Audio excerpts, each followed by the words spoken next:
نحمده ونستعينه ونستغفره ونؤمن به ونتوكل عليه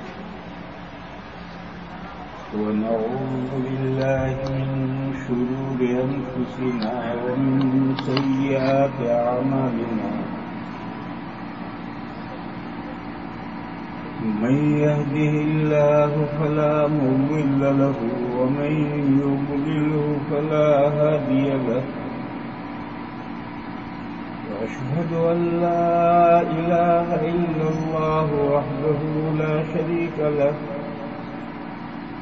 وأشهد أن سيدنا ومولانا وحبيبنا وشفيعنا محمدا عبده ورسوله أرسله إلى الناس كافة بشيرا ونذيرا وداعيا إلى الله بإذنه وسراجا منيرا صلى الله تعالى عليه وعلى آله وصحبه وبارك وسلم تسليما كثيرا كثيرا وبعد فأعوذ بالله من الشيطان الرجيم يا أيها الذين آمنوا قوا أنفسكم وأهليكم نارا وقودها الناس والحجارة وقال النبي صلى الله تعالى عليه وسلم خيركم من تعلم القرآن وعلمه صدق الله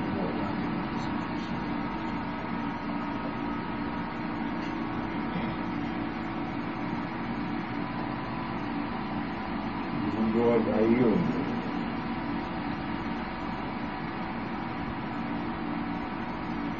قرآن کریم میں سورہ تحریم میں اللہ پاک نے ارشاد فرمایا ہے، اے وہ لوگوں جو ایمان لائے ہو،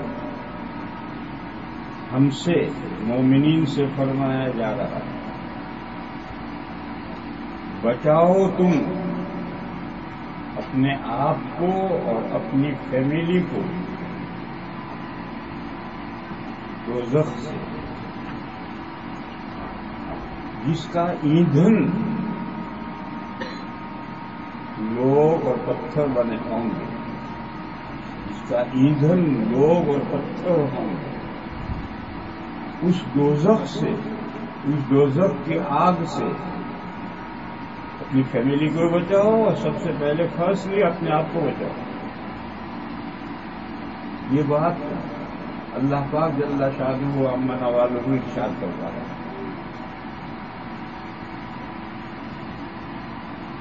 سب سے پہلے سوچنے کی بات یہ ہے دوزخ کی آگ سے ہم اپنے آپ کو اور اپنی فیملی کو کیسے بچائیں گے؟ کہ ایمان لاؤ؟ نہیں، ایمان لائے ہو سے کہا جائے گا۔ کوئی کہے بھی ایمان لے آؤ دوزخ سے آپ سے بچ گئے، یہ تو ایمان لانے والوں سے کہا جا رہا ہے، یا ایھا الذین آمنوا، اے وہ لوگوں جو ایمان لائے ہو۔ معلوم ہوا کہ دوزخ کی آگ سے اپنے آپ کو اور اپنی فیملی کو بچانے کے لیے ایمان کے بعد کچھ اور کرنا پڑے۔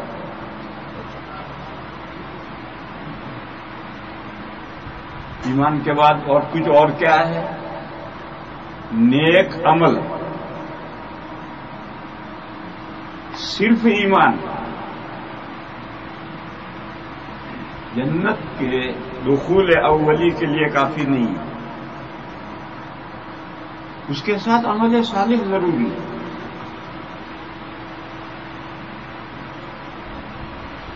عمل صالح کس کو کہتے ہیں؟ لوگ یہ سمجھتے ہیں کہ 5 وقت کی نماز پڑھ لو، زکوٰۃ دے دو، حج کر لو، نیک عمل ہو گیا۔ میرے بھائیو ایسا نہیں ہے۔ انسان کی ہول لائف اس میں شریعت نے احکام دیے ہیں کہ لائف زندگی اس طرح گزارو، شریعت کے احکام کے مطابق پوری زندگی بناؤ گزارو تو نیک عمل کیے۔ صرف عبادتوں کا نام نیک عمل نہیں، انسان کی پوری لائف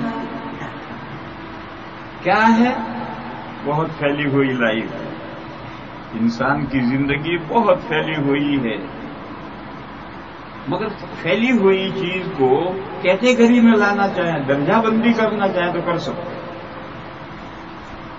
علماء نے انسان کی لائف کو 5 حصوں میں گھیرا ہے، 5 قسمیں بنائی ہے لائف کی۔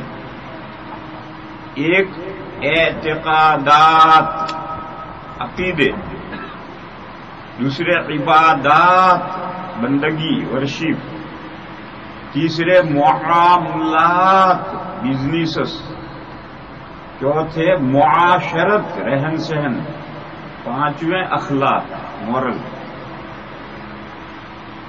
ان 5 قسموں میں علماء نے انسان کی لائف کو گھیرا ہے۔ ان 5 شعبوں میں شریعت نے احکام دیے ہیں، اللہ نے احکام نازل فرمائے ہیں۔ بس 5 اقسام میں، 5 قسموں میں اللہ کے حکموں کے مطابق زندگی گزارنے کا نام ہے نیک عمل کرنا۔ سب سے پہلے لو عقیدے۔ میرے بھائیوں، عقیدے یعنی بلیف، اس دنیا میں بے شمار اعتقادات، عقیدے اور بلیف ہیں، کوئی حساب نہیں ہے، اتنے عقیدے ہیں، مگر یہ سارے عقیدے صحیح نہیں ہیں۔ صرف وہ عقائد صحیح ہیں جو اللہ نے قرآن کریم میں اور اللہ کے رسول صلی اللہ تعالی علیہ وسلم نے قرآن کریم کی شرح میں یعنی حدیثوں میں بیان کیے ہیں، صرف وہی عقیدے صحیح ہیں۔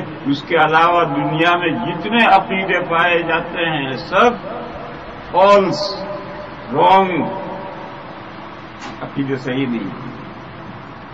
سب سے بنیادی چیز عقیدے، اگر عقیدے صحیح ہیں تو کسی نہ کسی دن وہ جنت میں ضرور پہنچے، لیکن اگر عقیدے صحیح نہیں ہے تو ایمان صحیح نہیں ہے، اور ایمان صحیح نہیں ہے تو جنت پہ جانے کا سوال ہی نہیں ہے۔ سب سے بنیادی چیز عقیدے ہے۔ نبی پاک صلی اللہ تعالی علیہ وسلم کی زندگی کے آخری دور میں ایک واقعہ پیش آیا۔ نبی پاک صلی اللہ تعالی علیہ وسلم کے آخری دور میں ایک واقعہ پیش آیا۔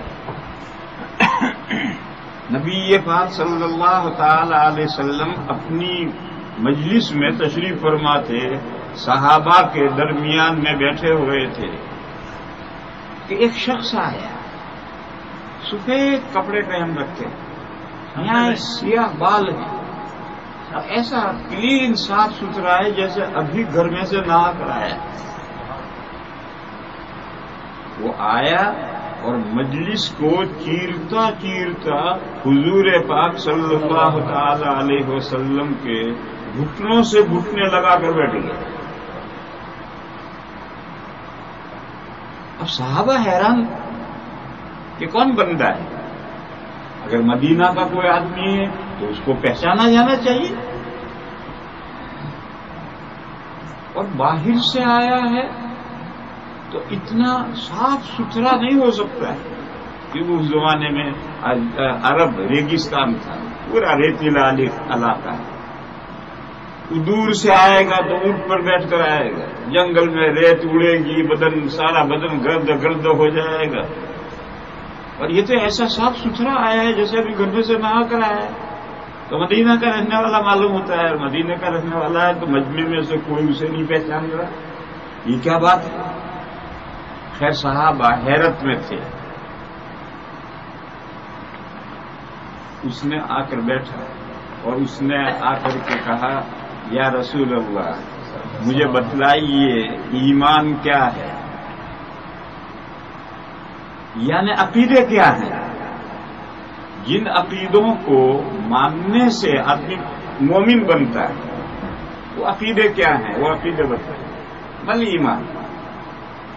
تو نبی پاک صلی اللہ تعالی علیہ وسلم نے شارٹ 6 عقیدے 6-7 عقیدے بتائے کہ ان باتوں کو جو مانے گا وہ مومن ہے، اگر ان باتوں میں سے ایک بات بھی نہیں مانے گا وہ مومن نہیں۔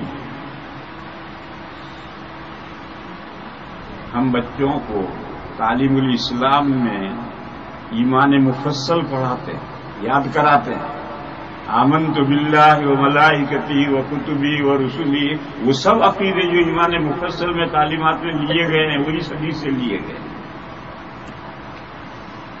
فرمایا کہ سب سے پہلا عقیدہ اللہ کو مانو،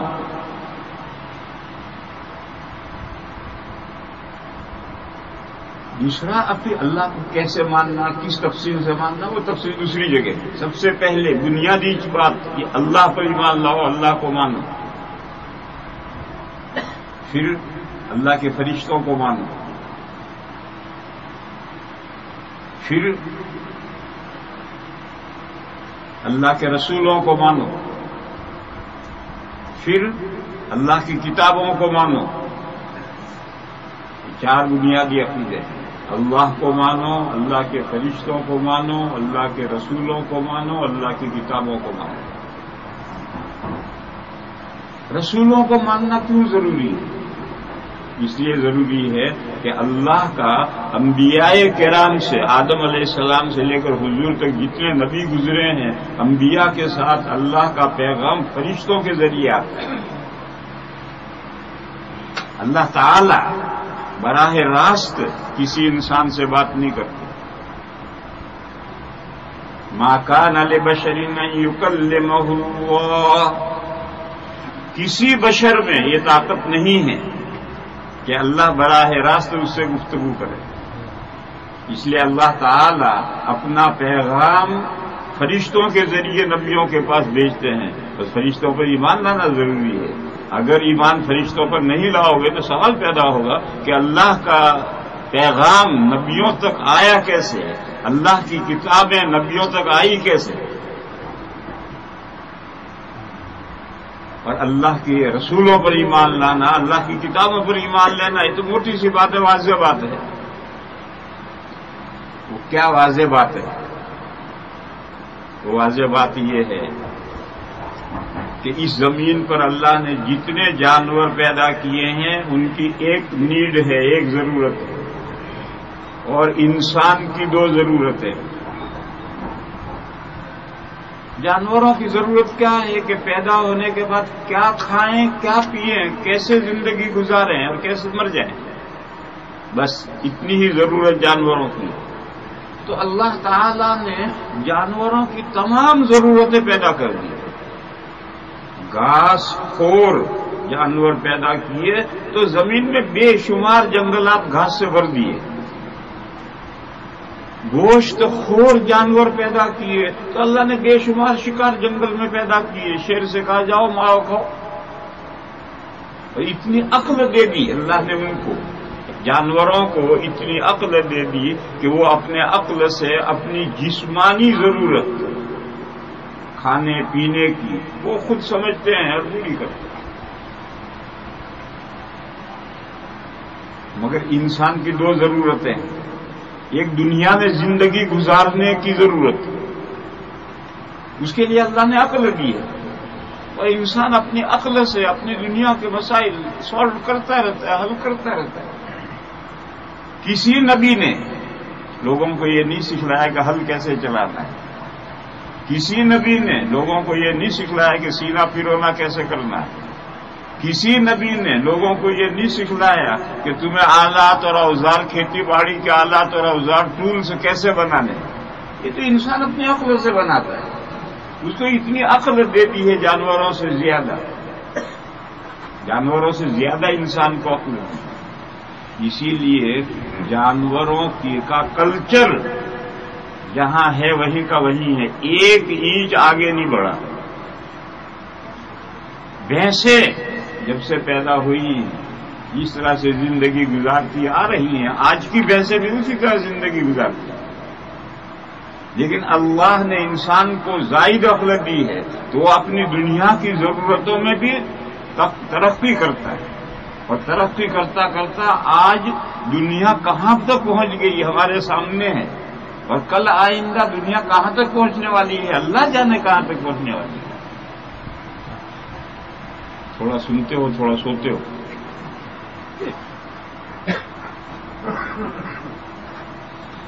سو مت۔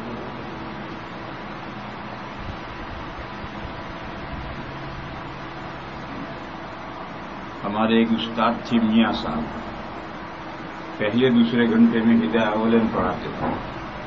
پہلے دوسرے گھنٹے میں نیند آتی ہے، آپ لوگ تو فجر کے بعد سوتے ہو مستقل، مدرسوں میں فجر کے بعد سبق شروع ہو جاتے تو نیند آتی ہے، تو جب کسی کو نیند آتی تھی تو حضرت اسے کتاب لے کر کھڑا کر دیتے، چل کھڑا ہو جائے۔ یہاں بھی یہ قاعدہ جاری ہوا، جو سوئے گا اس کو کھڑا کر دیا جائے۔ اب اس کو 2 گھنٹے کتاب ہاتھ میں پکڑے کھڑے کھڑے سننا ہے۔ اب پورا گھنٹہ ختم ہوگا وہاں تک اب بیٹھ نہیں سکتا ہے۔ ایک دن ایسا ہوا، ایک طالب علم کو کھڑا کر دیا حضرت نے، پھر دھڑام دے کر آواز ہوئی تو حضرت نے پوچھا کیا ہوا؟ کہنے لگے حضرت کھڑا کھڑا بھی سو رہا ہے۔ تو حضرت ناک میں بولتے ورنہ بیٹھنا تیرا کوئی علاج نہیں۔ سبحان اللہ، الحمدللہ۔ تو کل انسان کہاں تک پہنچے گا اپنی دنیاوی ترقی میں اللہ بہتر جانتا ہے۔ اور انسان کی ایک دوسری ضرورت ہے، روحانی ضرورت۔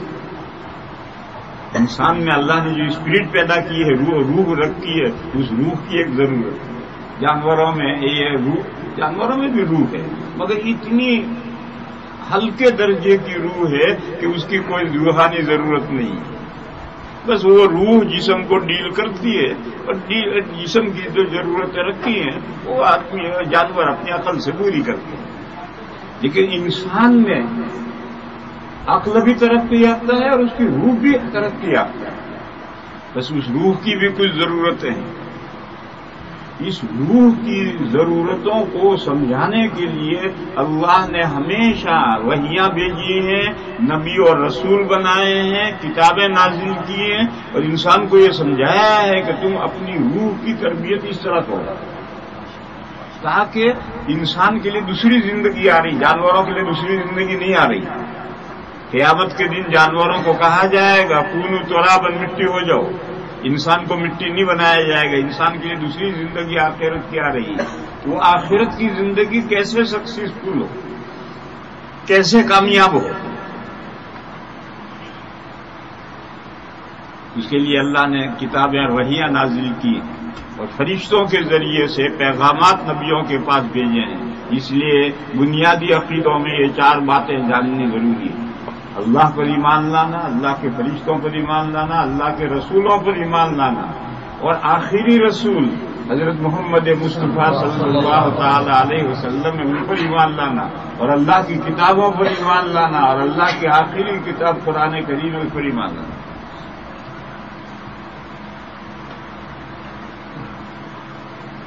پانچویں چیز والقدر خیرہ وشرہ من اللہ تعالی، اور تقدیر اچھی اور بری اللہ کی طرف سے ہے۔ تقدیر کے معنی ہے پلاننگ، تقدیر کے معنی ہے پلاننگ۔ اللہ نے ازل میں انسان کے لیے ایک پلاننگ کر رکھی ہے۔ اس پلاننگ میں کچھ چیزیں انسان کے لیے مفید ہیں اور کچھ چیزیں انسان کے لیے مضر ہیں۔ جو چیزیں مفید ہیں ان کو ماننا، یہ چیز مفید ہے، اور جو مضر ہے اس کو بھی ماننا۔ بہرحال اللہ کی طرف سے یہ ازل سے انسان کے لیے پلاننگ کی جا چکی ہے. اسی پلاننگ کے مطابق انسان کو چلنا ہے، اس سے ہٹ کر نہیں چلنا. یہ ہے تقدیر. یہ تقدیر مادیات کے سلسلے میں بھی ہے اور معنویات کے سلسلے میں بھی ہے. گھی انسان کے لیے مفید ہے، زہر انسان کے لیے مضر ہے. یہ پلاننگ اللہ نے صرف انسانوں کے لیے نہیں کی، سبھی حیوانات کے لیے کی.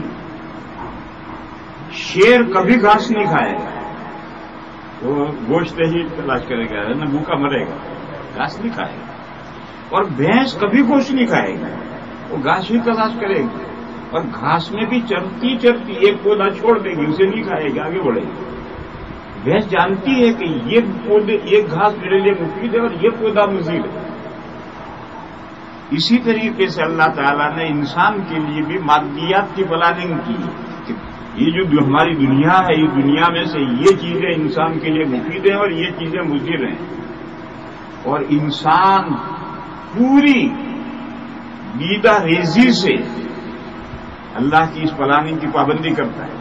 پیسے دے کر گھی اور فیٹ لاتا ہے، کریم لاتا ہے، کھاتا ہے، اور زہر کے قریب بھی نہیں جاتا ہے، دور بھاگتا ہے. وہ جانتا ہے زہر کھاؤں گا مر جاؤں گا، اور کریم کھاؤں گا تو موٹا فیٹ مین بنوں گا. زمین میں جتنی چیزیں پائی جاتی ہیں سب کے بارے میں انسان تجربے کرتے ہیں. کیا چیزیں انسان کے لیے مفید ہے، کیا مضر ہیں، مضر سے بچتے ہیں، مفید کو استعمال کرتے ہیں. میرے بھائیوں، اسی طرح سے اللہ تعالی کی پلاننگ ہے معنویات کے سلسلے. اس کو ماننا ہے، تقدیر پر ایمان لانا ہے. تقدیر پر ایمان ہے، اللہ کی پلاننگ پر ایمان لانا ہے. کیا عقیدے انسان کے لیے مفید ہیں، آخرت میں نجات دلائیں گے، اور کون سے عقیدے بیکار ہیں، نکمے ہیں، ان عقیدوں کے ماننے والے آخرت میں تباہ ہوں گے. یہ بات پلاننگ میں ہے، اور قرآن و حدیث میں بتایا کہ یہ عقیدے مانو، اس کے علاوہ دوسرے عقیدے مت مانو. یہ عقیدے مانو گے آخرت میں کامیاب ہوگے، تمہاری روح کو بالغی حاصل ہوگی، ترقی حاصل ہوگی. اور اگر دوسرے غلط عقیدے مانو گے تو تمہاری روح برباد ہوگی، آخرت میں ناکام ہوگی.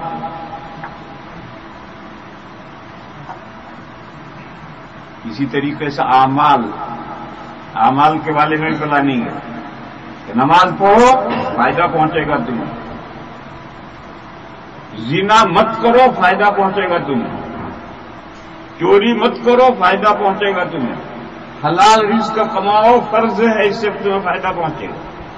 تو اعمال میں سے کون سے عمل اختیار کرنا انسان کے لیے مفید ہے اور کون سے اعمال اختیار کرنا انسان کے لیے مضر ہے، اس کی ازل سے پلاننگ ہوگی.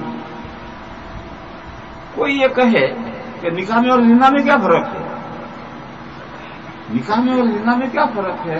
دو انسانوں کے درمیان، مرد اور عورت کے درمیان میں رضامندی سے ایک معاملہ ہوتا ہے، زنا ہے. اور ایک مرد اور ایک عورت کے درمیان میں باقاعدہ شریعت نے نکاح کا جو طریقہ بتایا ہے اس طریقے سے گزر کر کے معاملہ ہوتا ہے. تو یہ قابل ثواب ہے.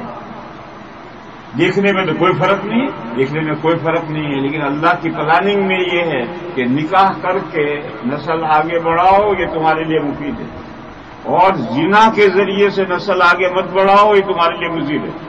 اس پلاننگ کو ماننا ہے، ہماری سمجھ میں آئے یا نہ آئے. اس پلاننگ کو ماننا ہے کہ اللہ نے نکاح کو قارئ ثواب قرار دیا ہے اور زنا کو حرام کیا. کیوں؟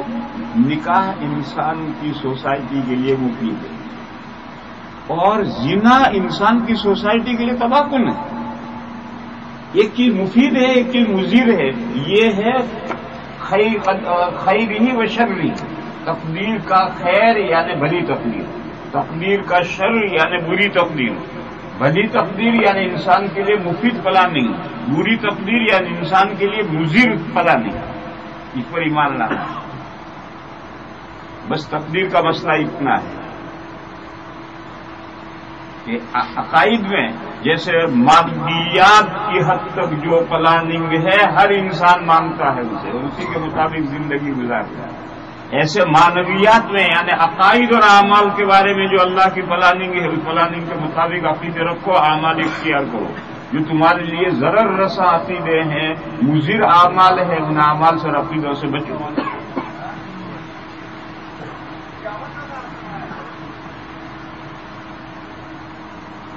تو پانچواں عقیدہ یہ ہے والقدر خیرہ وشرہ من اللہ تعالی. اور چھٹا عقیدہ ہے والبعث بعد الموت. ہماری یہ زندگی ہول لائف نہیں، یہ زندگی سے پہلے بھی ایک زندگی ہے اور آگے بھی ایک زندگی ہے. پہلے ہم عالم ارواح میں تھے، عالم ارواح سے اس دنیا میں آئے ہیں. یہ عالم اجساد ہے، ورلڈ آف باڈی وہ تھا ورلڈ آف اسپرٹ. عالم ارواح میں تھے، وہاں سے ہم عالم اجسام میں آئے ہیں. اور پھر یہاں سے مریں گے، آگے بڑھیں گے، روح آگے چلی جائے گی، جسم مٹی کے حوالے کر دیا جائے گا اور مٹی ہو جائے گی.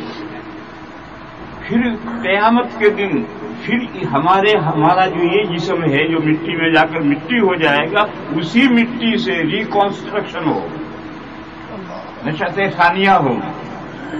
اور لمبا چوڑا آدم علیہ السلام کے قد کے بقدر 60 ہاتھ کا ہر ایک کا قد ہوگا، ہائٹ ہوگی، اور ایسا ہی موٹا تازہ بدن ہوگا. پھر وہ جو روح آگے برزخ میں گئی ہے وہ روح آ کر کے باڈی میں آئے گی تو نئی زندگی شروع ہوگی. اس کے بعد حساب کتاب ہوں گے اور پھر آگے لوگ بڑھیں گے. جنتی جنت میں پہنچیں گے، جہنمی جہنم میں پہنچیں گے. اور اب وہ ورلڈ تا ابد چلے گا، وہ فنش ہونے والی زندگی نہیں. تو یہ جو ہم یہاں اس دنیا میں ہم زندہ ہیں تو سب مانتے ہیں، اور ہر ایک کو مرنا ہے اسے بھی مانتے ہیں. لیکن مرنے کے بعد دوبارہ زندہ ہونا ہے، یہ عقیدہ آخرت کا عقیدہ کہلاتا ہے. یہ چھٹا عقیدہ ہے جس پر ہر ایک کو آنا ہے. تو حضور پاک صلی اللہ تعالی علیہ وسلم نے ان صاحب کو جو آئے تھے اور انہوں نے پہلا سوال کیا تھا مل ایمان، تو حضور نے یہ عقیدے بتائے. پھر انہوں نے پوچھا مل اسلام. اسلام کے معنی ہیں سرینڈر ہونا، سر افگندگی. جب بیلوں کو جوا اٹھا کر کے دکھایا جاتا ہے تو جو شاندار بیل ہے وہ فوراً گردن ڈالیں گے، سر ڈالیں گے اور جوا اپنی گردن پر لے لیں گے. یہ ہے سرینڈر ہونا، یہ ہے سر افگندگی، یہ ہے اسلام. تو انہوں نے پوچھا کہ یا رسول اللہ اسلام کیا ہے؟ احکام الہی کے سامنے سر ڈالنا کون سے وہ احکام ہیں جن کے سامنے سر ڈالنا ہے؟ تو حضور نے فرمایا 5 احکام جن کے سامنے سر ڈالو. وہ 5 احکام کیا ہیں؟ پہلا حکم، پہلا اسلامی عمل یہ ہے کہ جو لوگ 2 عقیدوں کے منکر ہیں ان کے سامنے جا کر گواہی دو کہ اللہ ایک ہے اور حضرت محمد مصطفیٰ صلی اللہ تعالی علیہ وسلم کے لاسٹ میسنجر ہے، پروفیٹ. یہ 2 گواہیاں دو ان لوگوں کے سامنے جو یہ 2 عقیدے نہیں مانتے. انسانوں میں کچھ لوگ لا الہ الا اللہ کو تو مانتے ہیں، محمد رسول اللہ کو نہیں مانتے. جیسے یہود و نصارہ لا الہ الا اللہ مانتے ہیں لیکن محمد رسول اللہ نہیں مانتے. ان کے سامنے جا کر کے یہ 2 عقیدے. اور کچھ لوگ ہیں جو دونوں عقیدے نہیں مانتے جیسے ہندو، تو ان کے سامنے بھی گواہی دو کہ لا الہ الا اللہ، معبود ایک ہے، اس کے علاوہ کوئی معبود نہیں ہے. اور حضور پاک صلی اللہ تعالی علیہ وسلم آخری رسول ہیں. تم جس رسول کے انتظار میں ہو وہ رسول 1400 سال پہلے آ چکے. دیکھو یہودی عیسیٰ علیہ السلام کے انتظار میں، اور جو صحیح عیسیٰ علیہ السلام آئے تھے ان کو تو یہودیوں نے دجال قرار دیا تھا، اور دجال قرار دے کر انہوں نے اپنے خیال میں سولی دی. اور مسیح ہدایت کا تو وہ انتظار کر رہے ہیں، جوئش مسیح ہدایت کا انتظار کر رہے ہیں. جب دجال نکلے گا تو وہ اسے مسیح ہدایت سمجھ کر دوڑ کر اس کا فالو کریں گے. سب سے زیادہ یہودی کو فالو کریں گے. کیوں؟ وہ اس کے انتظار میں ہیں. تو جب مسیح ضلالت گمراہی کا مسیح آئے گا، دجال کانا آئے گا، تو یہ جوئش دوڑ کر اس کا فالو کریں گے۔ اسی طریقے پر ہندو کل کی اوتار کے انتظار میں، ہندو کل کی اوتار کے انتظار میں، کیونکہ ان کی کتابوں میں کل کی اوتار کا خبر ہے۔ کل کی اوتار کے معنی خاتم النبیین، آخری نبی، آخری نبی کی پیشین گوئیاں ان کے یہاں ہے، وہ اس کے انتظار میں ہے۔ اور ان کی کتابوں میں، ویدوں میں یہ بھی بتایا گیا ہے کہ وہ نراشیش ہوں گے۔ نراشیش کے معنی ستودہ، تعریف کیے ہوئے، یہ محمد کا ترجمہ ہے۔ محمد کے معنی ستودہ، تعریف کیے ہوئے۔ تو نراشیش کے لفظ سے حضور کی پیشین گوئی ہندوؤں کی کتابوں میں ہے، اور کل کی اوتار کے لفظ سے بھی پیشین گوئی، اور وہ انتظار میں ہے۔ تو ہندو لا الہ الا اللہ کو بھی نہیں مانتے، ان کے یہاں بے شمار معبود ہیں۔ اور محمد الرسول اللہ جو 1400 سال پہلے محمد الرسول اللہ آ گئے، ان کو نہیں مانتے۔ وہ تو اپنے نراشیش کے اور کل کے اوتار کے انتظار میں، جیسے یہودی عیسیٰ مسیح ہدایت کے انتظار میں۔ ان کے سامنے گواہی دو کہ معبود ایک اللہ ہے، اور جس کل کے اوتار کے تم انتظار میں، وہ 1400 سال پہلے آ گئے۔ یہ دونوں عقیدے، جو بھی ان دو عقیدوں کو نہیں مانتا، ان کے سامنے جا کر گواہی دینی ہے۔ گواہی کس طرح دی جاتی؟ جیسے اذان میں گواہی دیتے ہیں، اشہد ان لا الہ الا اللہ، جو بھی سنے گا اس کے سامنے ہمارا یہ عقیدہ پہنچ گیا۔ اشہد ان محمد رسول اللہ، جو بھی سنے گا اور عربی جانتا ہوگا اس کے سامنے یہ عقیدے پہنچ گئے۔ لیکن اگر وہ عربی نہیں جانتا تو پھر یہ عقیدے پہنچانے کا طریقہ اور ہے۔ وہ طریقہ یہ ہے کہ آپ کے کسی عیسائی سے تعلقات ہیں، کسی یہودی سے تعلقات ہیں، کسی ہندو سے تعلقات ہیں، کسی بدھسٹ سے تعلقات ہیں، مستقل تعلقات ہیں یا چند دن کے لیے تعلقات ہیں، تو آپ چھیڑیں، بات چھیڑیں۔ ٹرین میں جا رہے ہیں، بس میں جا رہے ہیں، پلین میں جا رہے ہیں، تو آپ بات چھیڑیں۔ کس طرح چھیڑیں؟ آپ جانتے ہیں میرا عقیدہ، میرا مذہب کیا ہے، تو وہ کہے گا کہ نہیں جانتا۔ تو آپ اسے سمجھائیں کہ میں مسلمان ہوں اور میرے دو عقیدے ہیں، اور وہ آدمی جس کے یہ دو عقیدے ہیں، وہ ایسا ہر آدمی مسلمان ہے۔ وہ کہے گا کیا عقیدے ہیں آپ کے؟ تو آپ یہ کہیں کہ میں ایک اللہ کو معبود مانتا ہوں، اس کے علاوہ نہ کسی کو معبود مانتا ہوں، نہ اس کے سامنے جھکتا ہوں، نہ سجدہ کرتا ہوں، نہ ورشپ کرتا ہوں، نہ بندگی کرتا ہوں۔ میں صرف ایک اللہ کو معبود مانتا ہوں، اسی کی بندگی کرتا ہوں، اس کے علاوہ کوئی کسی کی میں بندگی نہیں کرتا۔ یہ میرا عقیدہ ہے، لا الہ الا اللہ۔ دوسرا عقیدہ میرا یہ ہے کہ آج سے 1400 سال پہلے مکہ مکرمہ میں ایک شخصیت پیدا ہوئی جن کا نام محمد تھا، اور جن کے باپ کا نام عبداللہ تھا، جن کے دادا کا نام عبد المطلب تھا۔ میں ان کو لاسٹ پیسنجر مانتا ہوں، آخری پیغمبر مانتا ہوں، اور ان پر جو اللہ نے کتاب نازل کی ہے قرآن کریم میں، اس کا فالو کرتا ہوں۔ بس اتنی بات آپ نے اس کو سمجھا دی، کہہ دی، تو آپ نے ان دو عقیدوں کی گواہی دے دی۔ میرے بھائیوں، آج یہ اسلامی اعمال، اسلام کے جو 5 اعمال ہیں، ان میں سے جو یہ پہلا عمل ہے، اس کا رواج ختم ہو گیا۔ نتیجے میں اسلام کی اشاعت رک گئی، اسلام کی اشاعت ہی رک گئی۔ ایک آدمی سے ہمارے تعلقات ہیں، ہمارے یہاں نوکر ہے، ہمارے یہاں کسٹمر ہے، ہمارے یہاں آنا جانا ہے، سالوں گزر جاتے ہیں، تو اتنا ہی کہ میں مسلمان ہوں، یہ ہندو ہے، میں مسلمان ہوں، یہ عیسائی ہے، میں مسلمان ہوں، یہ یہودی ہے، میں مسلمان ہوں، یہ بدھسٹ ہے، بھائی اتنا ہی ہم دونوں ایک دوسرے کو جانتے ہیں۔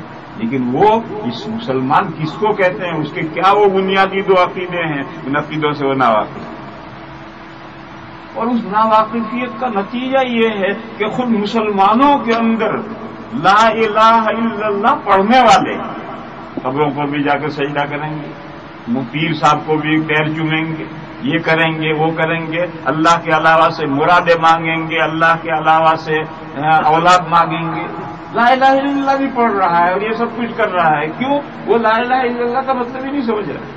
اور ہم کبھی نہیں سمجھاتے اس بندے کو، ہمارے اس کے تعلقات ہیں، ہم کبھی نہیں سمجھاتے. بہرحال یہ دو شہادتیں، دو باتوں کی شہادت، یہ اسلامی اعمال میں سے سب سے پہلا. اگر آج ہر مسلمان یہ دو شہادتیں غیروں کے سامنے دینا شروع کر دے، حکمت سے، دانشمندی سے، بہت نرمی سے اپنے دو عقیدے بنانے کہ مسلمان ہوا، مسلمانی ان دو عقیدوں کو باندھنے والے کو کہتے ہیں. اس سے کچھ نہیں کہنا کہ تو مسلمان ہو جائے، یہ عقیدے مان لے، کچھ نہیں کہنا. اگر اللہ نے اس کی قسمت میں سعادت رکھی ہے تو اس کے لیے لمحے فکریہ پیدا ہوگا. وہ سوچے گا اپنے عقیدوں کو، اور یہ مسلمان نے جو اپنے دو عقیدے بتائے ہیں انہیں کمپیریشن کرے گا، موازنہ کر کے دیکھے گا کہ یہ اور یہ تم میں کیا فرق ہے. تو اگر اللہ نے اس کی قسمت میں سعادت رکھی ہے تو وہ منزل مقصود تک پہنچ جائے گا. بہرحال پہلا عمل اسلامی عمل ہے شہادت اللہ الہ الا اللہ و انی رسول اللہ. دوسرا اسلامی عمل ہے نمازوں کو پابندی سے پڑھنا. تیسرا ہے زکات دینا. چوتھا ہے روزے رکھنا رمضان کے. اور پانچواں ہے بیت اللہ کا حج کرنا، اگر اس میں وہاں تک پہنچنے کی ایبلٹی ہے، طاقت ہے، استطاعت ہے، پیسہ ہے اس کے پاس اور وہاں تک پہنچ کر کے حج کر سکتا تو حج کرنا. جب یہ حضور نے بتلا دیا کہ یہ 5 باتوں کا نام اسلام ہے تو اس نے پوچھا کہ یہ جو اعمال اسلام ہیں 5، ان کو ہم شاندار کرنا چاہیں تو کیسے کریں؟ نماز پڑھنی ہے، شاندار نماز پڑھنی ہے. زکات دینی ہے، شاندار زکات دینی ہے. روزہ رکھنا ہے، حج کرنا ہے، شاندار کرنا ہے. یہ 2 گواہیاں دینی ہے، شاندار طریقے پر دینی ہے. احسان کے معنی نیکو کر دیں، عمدہ بنانا، کسی چیز کو عمدہ سے عمدہ بنانا. یہ جو اعمال اسلام ہیں ان کو ہم عمدہ سے عمدہ بنانا چاہیں تو کیسے بنائیں؟ مل احسان. تو حضور اکرم صلی اللہ تعالی علیہ وسلم نے فرمایا 2 طریقے. اعمال کو شاندار کرنے کے 2 طریقے ہیں. ایک طریقہ ہائی کلاس ہے، عمدہ ہے، مگر وہ ہر ایک کے بس میں نہیں آنے والا. اور دوسرا طریقہ فروتر ہے، لو کلاس ہے، مگر وہ ہر مومن کے قبضے میں ہے. بس تو یہ اعلیٰ طریقہ اختیار کر، نہ کر سکے تو دوسرے طریقے پر عبادت کر. اعلیٰ طریقہ کیا ہے؟ اعلیٰ طریقہ یہ ہے کہ عبادت کرو، ان تعبد اللہ، عبادت کرو اس طرح کہ گویا تم اللہ کو دیکھ رہے. حقیقتاً تو اللہ کو اس دنیا میں کوئی نہیں دیکھ سکتا. آخرت میں اللہ کے دیدار ہوگا لیکن اس دنیا میں حقیقتاً نہیں دیکھ سکتے. بس گویا تم اللہ کو دیکھ رہے ہو، اس طرح سے عبادت کرو، شاندار عبادت کرو. اور دوسرا طریقہ جو کمتر ہے وہ کیا ہے؟ وہ یہ ہے کہ ہر مسلمان کا یہ عقیدہ ہے کہ اللہ ہمیں دیکھ رہے ہیں. یہ تو عقیدہ ہے مسلمان کا، اس عقیدے کے بغیر تو کوئی مسلمان ہی نہیں ہے. لہذا جو مسلمان کا عقیدہ ہے اس عقیدے کو تازہ کرو، تازہ کر کے عبادتیں کرو کہ اللہ ہمیں دیکھ رہے ہیں، ہمیں نماز پڑھ رہے ہیں. یہ کمتر طریقہ ہے اور جو ہر مسلمان کو حاصل ہے. ہر مسلمان کا یہ اعتقاد ہے کہ اللہ تعالی مجھے دیکھ رہے ہیں. اس اعتقاد کے ساتھ عبادت کرو، دیکھو شاندار عبادت بنے گی. اور اگر اس درجے پر تم پہنچ جاؤ کہ گویا تم اللہ کو دیکھ رہے ہو اور عبادت کر رہے ہو تو اس عبادت کی شان ہی کچھ اور ہو جائے. دیکھو میں ایک مثال دوں. ایک مکتب ہے، اس میں استاد پڑھاتے ہیں، چھوٹے چھوٹے بچے ہیں، بچے شرارت کے پکے. استاد اٹھ کر کے پیشاب کرنے کے لیے گیا. مدرسے اور اس کے پیشاب خانے کے درمیان میں دیوار ہے اور دیوار میں سوراخ ہیں، روبے ہیں. استاد وہاں سے چلا گیا ہے، کلاس میں نہیں رہا. اب اگر بچوں کو یہ اعتقاد ہو کہ استاد پیشاب کر کے ڈھیلا کرتے ہوئے گھوم رہے ہیں اور سوراخوں سے بچے کو دیکھ رہے ہیں. اگر بچوں کا یہ اعتقاد ہے تو بچے برابر پڑھتے رہیں.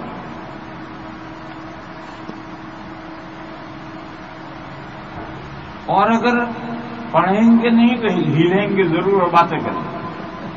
باتیں بھی کریں گے اور ہلیں گے کیونکہ ان کو یہ اعتقاد ہے کہ استاد لوگوں میں سے سوراخوں میں سے ہمیں دیکھ رہے ہیں. اور اگر بچوں کو ان سوراخوں میں استاد کا چہرہ نظر آ رہا تو وہ دیکھ رہے ہیں تو پھر پڑھیں گے، واقعتاً پڑھیں گے، باتیں نہیں کریں گے، صرف ہلیں گے نہیں. یہ ایک مثال ہے اس مضمون کو سمجھنے کے لیے کہ اگر آدمی اپنے آپ کو انکریز کرے اور ترقی دے کر اس درجے پر لے جائے کہ گویا وہ اللہ کو دیکھ رہا ہے تو عبادت میں کوئی قصور آ ہی نہیں سکتا. اور اگر اس درجے پر نہیں پہنچتا ہے تو یہ تو ہر مسلمان کا اعتقاد ہے کہ اللہ حاضر و ناظر ہیں، ہر چیز کو دیکھ رہے ہیں. بس اس عقیدے کے ساتھ عبادت کرے گا تو شاندار عبادت ہے. پھر ان صاحب نے یہ پوچھا متی الساعہ، قیامت کب آئے گی؟ آج کل لوگ بڑی بے تابی سے دجال کا انتظار کر رہے ہیں. آج کل لوگ بڑی بے تابی سے دجال کا انتظار کر رہے ہیں.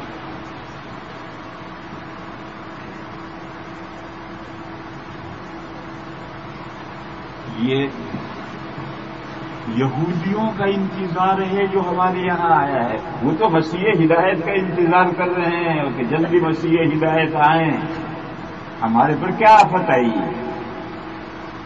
ہم کیوں دجال کا انکار کریں؟ فتنے کا بھی کوئی انتظار کرے گا؟ دجال ایک بہت بڑا فتنہ ہے، اس فتنے کا انتظار کریں گے؟ ارے دعا مانگو اللہ یہ مصیبت، یہ دجال ہماری زندگی میں ظاہر نہ ہو، ہم اس کے فتنے سے بچے رہیں. وہ جب دجال ظاہر ہوگا تو کچھ پتہ نہیں ہے، صبح آدمی مومن ہوگا، شام کو کافر ہو جائے گا. تو ہمیں تو پناہ مانگنی یا اللہ ہماری زندگی میں یہ خبیث دجال ظاہر نہ ہو، اس کے فتنے سے ہماری حفاظت ہو. لیکن مصیبت یہ ہے کہ مسلمان بھی بے تابی سے انتظار کر رہے ہیں اور کتابوں پر کتابیں لکھ رہے ہیں اور یہ کر رہے ہیں اور وہ کر رہے ہیں. ارے بھائی تجھے کیا آفت آئی؟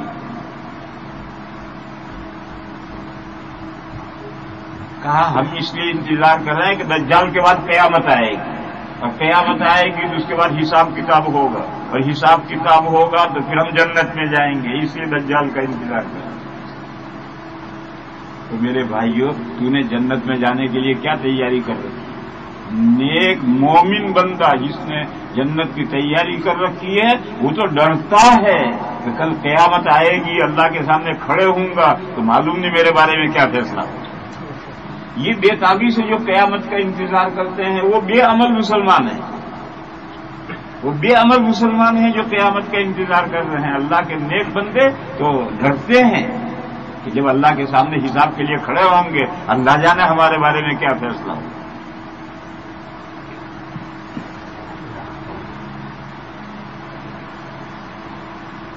تو حضور نے جواب دیا قیامت کے بارے میں جتنا تم جانتے ہو اتنا ہی میں جانتا ہوں. حضور نے فرمایا قیامت کے بارے میں جتنا تم جانتے ہو. سائل سے حضور کہہ رہے ہیں، ابھی حضور نے پہچانا نہیں ہے کہ بندہ کون ہے. حضور نے فرمایا قیامت کے بارے میں جتنا تم جانتے ہو اتنا میں جانتا ہوں. تم کیا جانتے؟ سائل کیا جانتا ہے کہ قیامت ڈیفینیٹلی آنے والی ہے. میں بھی جانتا ہوں قیامت ڈیفینیٹلی آنے والی ہے، اور قیامت کب آئے گی وہ تم بھی نہیں جانتے، میں بھی نہیں جانتا. تو تم جو سوال کر رہے ہو متی الساعہ، قیامت کب آئے گی، میں کیا بتاؤں کب آئے گی. قیامت کے بارے میں جتنا تمہارا علم ہے اتنا ہی میرا علم ہے. تم بھی یہ جانتے ہو یقیناً قیامت آنے والی ہے، میں بھی یہی جانتا ہوں یقیناً قیامت آنے والی ہے. کب آئے گی نہ تم جانتے ہو نہ میں جانتا. اور حضور ہی کو نہیں، وہ فرشتہ اسرافیل علیہ الصلوۃ والسلام جن کو سور پھونکنی ہے ان کو بھی پتہ نہیں کہ قیامت کب آئے گی. قرآن کریم میں ہے قل لا يعلم من في السماوات والارض الغیب الا اللہ. کہہ دو آسمانوں میں کوئی نہیں ہے، زمین میں کوئی نہیں ہے جو غیب کو جانتا ہو، صرف اللہ تعالیٰ ہی غیب کو جانتے ہیں، اللہ کے علاوہ کوئی نہیں جانتا۔ قل لا يعلم من في السماوات والارض الغیب الا اللہ، مثال دو، کوئی ایک ایسا غیب بتاؤ جس کو کوئی نہ جانتا، مثال دی۔ وما يشعرون ايان يبعثون، مخلوقات کو کچھ پتا نہیں کہ کب دوبارہ زندہ کیے جائیں گے، یعنی قیامت کب آئے گی، اس بات کو مخلوقات میں سے کوئی نہیں جانتا، اسرافیل علیہ السلام بھی نہیں جانتے۔ تو ایک مثال آئی کہ تمام غیوب کو اللہ کے علاوہ کوئی نہیں جانتا، جیسے یہ ایک غیب ہے، قیامت کب آئے گی ایسا غیب ہے کہ جسے اللہ کے علاوہ کوئی نہیں جانتا۔ بلکہ فرمایا بل ادارک علمہم فی الآخرہ، بلکہ مخلوقات کا علم تھک کر رہ گیا ہے آخرت کے بدلے۔ یعنی اگر سارے انسان ریسرچ کرنے کے لیے بیٹھ جائیں، سارے فرشتے ریسرچ کرنے بیٹھ جائیں، تو کوئی نہیں جان سکتا کہ آخرت کب شروع ہوگی، دوسری دیٹ ورلڈ کب شروع ہوگا، کوئی نہیں جانتا۔ بل ادارک علمہم فی الآخرہ۔ تو انہوں نے کہا یا رسول اللہ اگر قیامت کب آئے گی یہ بات نہیں معلوم، تو اس کی ایسی نشانیاں بتائی جائیں جن چھوٹی بڑی نشانیوں سے ہم یہ سمجھیں کہ قیامت قریب آ رہی ہے۔ تو حضور نے فرمایا ہاں وہ نشانیاں میں بتاؤں۔ فرمایا جب دولت کی ریل پیل ہو جائے، جب دولت کی ریل پیل ہو جائے، اتنی دولت عام ہو جائے کہ کالے اونٹ چرانے والے چرواہے، کالا اونٹ بیکار اونٹ، سرخ اونٹ بڑا قیمتی اونٹ ہوتا ہے اور کالا اونٹ بیکار اونٹ، تو کالے اونٹ چرانے والے چرواہے یعنی نکما مال، جن کے پاس نکما مال ہے وہ اونٹ چرا کر کے اپنی زندگی گزارتے ہیں، ان کے پاس دولت اتنی آ جائے کہ وہ بلڈنگیں بنانے میں ایک دوسرے کی ریس کریں، میری اونچی بلڈنگ، وہ دوسرا کہتا میری اچھی، تیسرا کہتا میری اچھی۔ یہ جنگل کے رہنے والے، جنگل میں بھی بیچاروں کے پاس کالے اونٹ ہیں، کچھ بھی نہیں، اسی پر وہی اکانومی ہے ان کی، ان کے پاس دولت اتنی آ گئی کہ اب وہ شہروں میں آ کر بلڈنگ بنانے میں، مکانات بنانے میں یہ تطاولون فی البنیان، ایک دوسرے کی ریس کر رہے ہیں۔ یہ قیامت کی علامتوں میں سے ایک علامت۔ دوسری علامت فرمایا، دوسری دیکھو آج کل دیہات، جنگل تو رہے نہیں، جنگلی لوگ، جنگلوں میں بسنے والے آراب و بدو تو رہے نہیں، جزیرۃ العرب میں بھی نہیں رہے، تو سب گاؤں میں آ گئے، اور گاؤں بھی اب سمٹ کر شہروں میں آ رہے ہیں۔ جتنے گاؤں ہیں، امریکہ میں تو کوئی گاؤں ہے ہی نہیں، کیوں ہر جگہ تم جمعہ پڑھتے ہو، تو ہر جگہ شہر بن گیا جبھی تو جمعہ پڑھتے ہو، تو یہاں تو کوئی گاؤں ہے ہی نہیں۔ لیکن ہمارے یہاں ایشیا میں گاؤں ہیں، مگر گاؤں سمٹتے سمٹتے شہروں میں آ رہے ہیں۔ بامبے، دہلی جیسے اتنے تیزی کے ساتھ بڑھ رہے ہیں، تو دیہاتوں کے لوگ آ کر یہاں بس رہے ہیں۔ تو یہ بدو جو دیہاتوں میں آ گئے اور دیہاتی جو شہروں میں آ گئے، ان کے پاس اتنی دولت آ گئی کہ وہ عمارتیں بنانے میں فخر کر، بے ضرورت عمارتیں بنا رہے ہیں، بڑے فخر سے بنا رہے ہیں، دیکھو میری عمارت ایسی، اس کی عمارت ایسی۔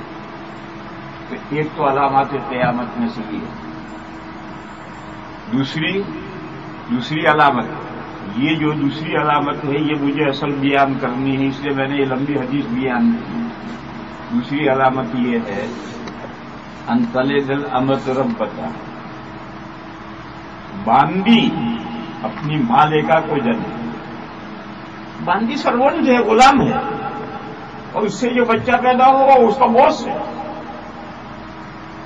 اس سے بچہ نہیں بچی پیدا ہوئی اور بچی بھی باس ہے۔ تو ماں تو ہے سلیو، غلام، نوکر، اور اس سے بچہ جو پیدا ہوا وہ باس بن گیا، بچی پیدا ہوئی وہ باس بن گئی۔ ان تلد الامۃ ربتہا، باندی اپنی مالکہ کو جنم۔ علماء کرام نے اس جز کی یہ شرح کی ہے، علماء کرام نے اس جز کی یہ شرح کی ہے کہ اولاد ایسی نالائق ہو جائے کہ اپنے ماں باپ پر حکم چلانے، باپ پر تو حکم چلتا نہیں، باپ پر تو حکم چلتا نہیں، کیوں؟ باپ نکال دے گا گھر سے، جا یہاں سے دفعہ ہو گیٹ آؤٹ، لیکن ماں بیچاری کہاں نکال دے گی؟ تو اب وہ جو اولاد ہے ناہنجار نالائق، وہ ماں کو اپنی نوکرانی سمجھتا ہے، اولاد سمجھتی ہے، اور اس پر اپنے حکم دیتی ہے، آرڈر دیتی ہے، اور لڑکا نہیں، لڑکیاں ماں کو غلام سمجھتی ہیں ان کو۔ یہ حضور پاک صلی اللہ تعالی علیہ وسلم نے قیامت کی علامتوں میں سے ایک علامت بنائی، ان تلد الامۃ ربتها، باندی اپنی مالکہ کو جائے، یعنی اولاد نالائق ہو جائے، لڑکے ہی نہیں لڑکیاں بھی ماؤں پر حکم چلائیں، ایسا زمانہ آ جائے تو یہ قیامت کی علامتوں میں سے ایک علامت۔ اس حدیث کو یہاں رکھتے ہیں، اس حدیث کو پورا کرنا، یہ کہہ کر وہ بندہ اٹھا اور اٹھ کر مسجد سے نکلا، چلا گیا، مسجد سے وہ نکلا، اونٹ میں چلا گیا۔ جب وہ چلا گیا تو حضور کا ذہن متوجہ ہوا، تو حضور نے ایک آدمی سے کہا ذرا دیکھیے وہ کون آدمی تھا، کہاں گیا؟ تو مسجد سے باہر گیا، وہاں کوئی آدمی نہیں۔ اب ظاہر ہے کہ جب حضور کو تجسس ہوا کوئی کون آدمی تھا، باہر دیکھا تو کوئی آدمی نہیں۔ تو حضرت عمر اس حدیث کے راوی ہیں، وہ کہتے ہیں لبثت ملیا، میں دیر تک ٹھہرا رہا۔ پھر حضور نے حضرت عمر سے کہا عمر جانتے ہو ایک ویک پہلے مجلس میں ایک آدمی آیا تھا، اس نے چند سوالات کیے تھے، جانتے ہو کون تھا؟ تو حضرت عمر نے کہا رسول اللہ نہیں جانتے۔ حضور نے فرمایا وہ حضرت جبرائیل تھے۔ یہ بات حضرت جبرائیل نے خود آ کر دوسرے موقع پر آئے ہوں گے تو حضرت جبرائیل نے خود بتائی ہو کہ اس دن میں انسان بن کر آیا تھا اور یہ سوالات کیے تھے۔ تو حدیث میں لبثت ملیا، میں دیر تک رکا رہا، ٹھہرا رہا، یعنی ہفتے دو ہفتے کے بعد دو ویک کے بعد میں حضور نے پوچھا وہ آدمی آیا تھا اور جانتے ہو کون تھا؟ نہیں جانتے۔ حضور نے فرمایا جبرائیل یا علی یعلمکم دینکم، وہ جبرائیل تھے، وہ آئے تھے تاکہ تمہیں تمہارا دین سکھلائیں۔ یعنی انہوں نے ایسے سوالات کیے تو حضور نے ایسے جامع جوابات دیے جس میں پورا دین کا خلاصہ ہے۔ تو اس میں جو یہ علامات قیامت میں سے یہ جو ایک علامت بتلائی گئی ہے کہ قیامت سے پہلے ایسا ہونا ہے۔ دیکھو میرے بھائیو سنو، دنیا میں جو اچھا ہوتا ہے اس کے بھی اسباب ہیں، جو برا ہوتا ہے اس کے بھی اسباب ہیں۔ یہ دنیا دارالاسباب ہے، یہ دنیا دارالاسباب ہے۔ یہاں جو اچھا ہوتا ہے اس کا بھی سبب ہے، جو برا ہوتا ہے اس کا بھی سبب ہے۔ بس یہ ایسی اولاد جو وجود میں آ رہی ہے، جو ماں پر حکم چلاتی ہے، اس کے کیا اسباب ہے؟ اس کا سبب یہ ہے کہ اولاد کو آپ دین سے جاہل رکھیں، دین سے بے خبر رکھیں، اولاد کو دین کی تعلیم ہی نہیں دی۔ جب اولاد کو دین کی تعلیم ہی نہیں دی تو پھر اولاد جو کچھ کر لے وہ کر سکتی ہے۔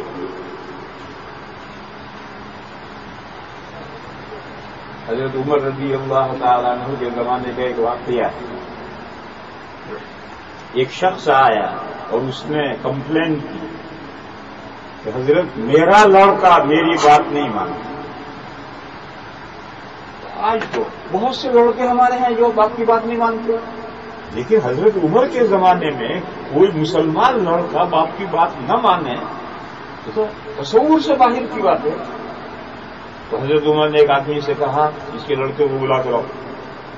وہ گیا، لڑکے کو بلا کر لایا، نوجوان 18-20 سال کا نوجوان کٹا کٹا آیا، السلام علیکم یا امیر المومنین۔ حضرت نے پوچھا ان کو جانتے ہو؟ اس نے کہ جانتا ہوں، میرے ابا ہیں۔ تو حضرت نے کہا کہ تمہاری کمپلینٹ لے کر آئے ہیں کہ تم ان کی بات نہیں مانتے۔ تو کہنے لگا صحیح فریاد ہے ان کی، شکایت ان کی صحیح ہے، میں نہیں مانتا ان کی بات۔ وہ حضرت عمر کو تعجب ہوا، حضرت عمر کے سامنے تو بولتے ہوئے پیشاب نکلتا ہے اور یہ بے دھڑک کہہ رہا ہے کہ ہاں ان کی بات صحیح ہے، میں ان کی بات نہیں مانتا۔ تو جب ایسا ہوتا تھا تو حضرت عمر نرم پڑ جاتا، جو سخت ہوتا ہے وہ کھری بات سامنے آئے تو ڈھیلا بھی پڑ جاتا ہے۔ حضرت عمر نرم پڑ گئے اور یہ کہا کہ بیٹے کیوں نہیں مانتے؟ تو اس نے کہا کہ حضرت مجھے یہ بتلائیے کیا باپ کی بات ماننا اولاد کے لیے ضروری ہے؟ تو حضرت نے فرمایا بالکل ضروری ہے، یہ ماں باپ کا حکم اور ماں باپ کا یہ حق ہے کہ اولاد ان کی بات مانے۔ تو اس نوجوان نے کہا کہ حضرت ماں باپ ہی کے حقوق ہیں اولاد پر یا اولاد کے بھی کچھ حقوق ہیں ماں باپ پر؟ تو حضرت نے کہا کہ نہیں، تعلیم کبھی ایک ہاتھ سے نہیں بچتی، دو ہاتھ سے بچتی ہے۔ اسلام کی ایکوالٹی دوسروں کی ایکوالٹی سے مختلف ہے۔ اسلام میں بھی ایکوالٹی مگر اسلام کی ایکوالٹی دوسروں کی ایکوالٹی سے مختلف ہے۔ بادشاہ اور پبلک ایکول ہیں، بادشاہ اور پبلک ایکول ہے، شوہر اور بیوی ایکول ہے، ماں باپ اور اولاد ایکول ہے، استاد اور شاگرد ایکول ہیں، پیر اور مرید سب ایکول ہیں۔ اس ایکوالٹی کے کیا معنی ہیں؟ اس اسلام کی ایکوالٹی کا مطلب یہ ہے کہ بادشاہ کے کچھ حقوق اللہ نے پبلک پر رکھے تو پبلک کی کچھ ذمہ داریاں بھی اس پر رکھی۔ ایسے پبلک کے کچھ حقوق بادشاہ پر رکھتے ہیں، یہ پبلک کی ذمہ داریاں ہیں، تو بادشاہ کے کچھ حقوق بھی پبلک پر رکھتے ہیں۔ رائٹ اینڈ ریسپانسبلٹی دو طرفہ ہے، ایک طرفہ نہیں ہے۔ ایک ہاتھ سے تالی کبھی نہیں بجتی، دو ہاتھ سے تالی بجتی۔ اگر شوہر کے کچھ حقوق بیوی پر ہیں تو بیوی کے بھی کچھ حقوق شوہر پر ہیں۔ اگر بیوی پر شوہر کی کچھ ذمہ داریاں ہیں تو شوہر پر بھی بیوی کی کچھ ذمہ داریاں ہیں۔ استاد پر بھی، اگر شاگردوں کا حق ہے تو شاگردوں پر بھی استاد کا حق ہے، اور استاد شاگردوں پر حق ہے تو استاد پر ذمہ داریاں بھی ہیں۔ اسی طرح سے میرے بھائیوں سمجھو، ماں باپ کا اگر اولاد پر حق ہے تو اولاد کا بھی ماں باپ پر حق ہے۔ اولاد پر ماں باپ کے تعلق سے کچھ ذمہ داریاں ہیں تو اولاد کے تعلق سے ماں باپ پر بھی کچھ ذمہ داریاں ہیں۔ یہ اسلام کی ایکوالٹی ہے کہ حقوق دو طرفہ رکھے، حقوق دو طرفہ ہیں، ذمہ داریاں دو طرفہ ہیں۔ اسلام کی ایکوالٹی یہ ہے۔ اسلام کی ایکوالٹی یہ نہیں ہے کہ دونوں ننگے گھومو، بلکہ مرد تو پتلون پہن کر گھومتے ہیں، عورتیں ننگی گھومتی ہیں، یہ ایکوالٹی ہے۔ دونوں نوکری کرو اور دونوں پیسے کماؤ، یہ ایکوالٹی ہے غیروں کی۔ دونوں ٹیک اوے سے کھانا لاؤ اور اپنا اپنا کھانا کھاؤ، یہ ایکوالٹی ہے۔ اسلام کی ایکوالٹی یہ نہیں ہے، اسلام کی ایکوالٹی الگ ہے۔ تو حضرت عمر رضی اللہ تعالی عنہ نے فرمایا کہ نہیں بھائی، صرف اولاد پر ماں باپ کا یہ حق نہیں ہے کہ اولاد ماں باپ کا کہنا مانے، بلکہ اولاد کے بھی کچھ حقوق باپ پر ہیں۔ تو اس لڑکے نے کہا حضور میں وہی حقوق جاننا چاہتا ہوں جو اولاد کے باپ پر ہے۔ حضرت عمر نے فرمایا اولاد کے تین حق باپ پر ہیں۔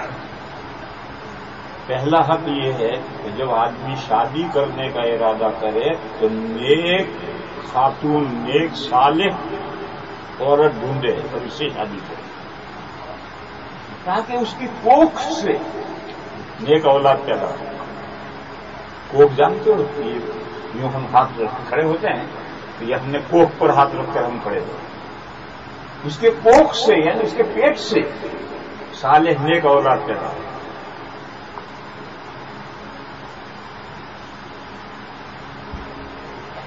پھر جب اولاد پیدا ہو گئی تو اس کا اچھا نام رکھنا، اس لیے کہ نام کا حصہ آتا ہے۔ آج کل لوگ انوکھا نام لاؤ، ایسا نام کہ آج تک کسی نے نہیں رکھا ہو۔ لڑکے لڑکیوں کا انوکھا نام چاہے، انوکھا بتلاؤ، مانا والا لفظ، مانا دار لفظ لاؤ، شاندار مانا جس کے وہاں وہ لاؤ۔ ایسے ہی ایک بھائی تھے، ان کے لڑکی پیدا ہوئی، انہوں نے نام رکھا، پھر دوستوں سے کہا میں نے ایسا نام رکھا ہے قرآن میں سے ڈھونڈ کر کہ آج تک کسی نے نام نہیں رکھا۔ لوگوں نے کہا کیا نام رکھا ہے؟ کہا شر البریہ۔ لڑکی کا نام رکھا شر البریہ۔ تو دوستوں نے کہا اللہ کے بندے، اس سے ایک آیت آگے خیر البریہ میں جو تھا وہ بھی نہیں رکھا۔ یہ جھوٹ سوال ہے آج کل لوگوں کو، انوکھا نام، یونیک. یہ کوئی نہیں شاندار نام رکھو، اچھے معنی والا نام رکھو، جس لفظ کے معنی بہت شاندار عمدہ ہو، ایسا نام رکھو. یہ اولاد کا باپ پر حق ہے. اگر وہ نامناسب نام رکھتا ہے جس نے اولاد کا حق مارا،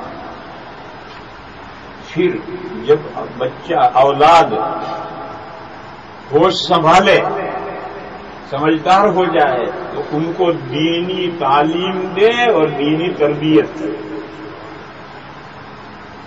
یہ اولاد کا باپ پر، ماں باپ پر حق ہے. باپ پر حق ہے کہ جب بچہ اولاد بڑی ہو جائے تو ان کی دینی تعلیم و تربیت کرے. وہ لڑکا کہنے لگا، یہ میرے ابا بیٹھے، انہوں نے ایک ایسی عورت سے شادی کی تھی جو بدنام زمانہ تھی، یعنی میری ماں جو ایک بدنام تھی، ایک عورت، اسے انہوں نے شادی کی. پھر جب میں پیدا ہوا تو میرا نام رکھا ہے انہوں نے جعل. جعل کے معنی ہے گوبریلا. یہ کیڑا ہوتا ہے برسات کے زمانے میں، جب بھینس گوبر کرتی ہے وہ کیڑا سوراخ کر کے اندر سے مٹی باہر لاتا ہے، یہ گوبر اندر لے جاتا ہے. اس کیڑے کو کہتے ہیں اردو میں گوبریلا، عربی میں اسے کہتے ہیں جعل. کہا میرا نام جعل رکھا ہے، گوبریلا. اور میں اتنا بڑا ہو گیا ہوں، مجھے ابا نے کوئی دین کے نام سے میری کوئی تعلیم و تربیت نہیں کی. حضرت عمر رضی اللہ تعالیٰ عنہ کو اتنا غصہ آیا اس باپ پر، اور کہا گیٹ آؤٹ، جاؤ یہاں سے. پہلے تم نے اولاد کے جو حق مارے ہیں اس کی تلافی کر کے پھر کمپلینٹ لے کر آؤ. تم نے جو اپنی اولاد کے حق مار رکھے، جاؤ پہلے اس کی تلافی کرو پھر کمپلینٹ لے کر آؤ. بتا دیا، نکال دیا اس کو. میرے بھائیوں، اب سوچو کہ اولاد کے تعلق سے باپ پر کیا ذمہ داریاں عائد ہوتی ہیں اولاد کے تعلق سے. اور اگر آپ یہ تربیت نہیں کریں گے تو پھر تو وہ اولاد باپ پر اور ماں پر حکم چلائے گی. اگر نہ چلائے تو یہ قسمت کی بات نہیں، اتفاق کی بات ہے، ورنہ تو وہ تو اولاد تو چلائے گی حکم. تجربہ کر لو.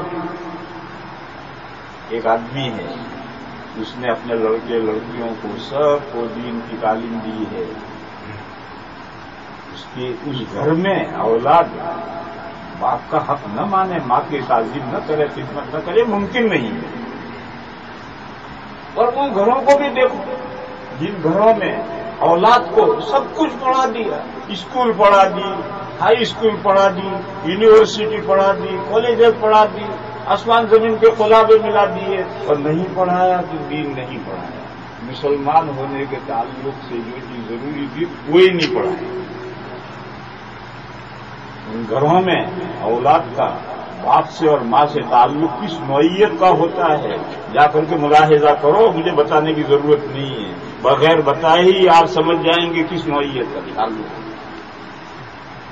بس میرے بھائیوں، اللہ پاک کا یہ ارشاد ہے، یا ایھا الذین آمنوا قوا انفسکم واہلیکم نارا وقودھا الناس والحجارہ. اے وہ لوگوں جو ایمان لائے ہو، اپنے آپ کو بچاؤ اور اپنی اولاد، اپنی فیملی کو بچاؤ اس دوزخ سے جس دوزخ کا ایندھن انسان اور پتھر بنے.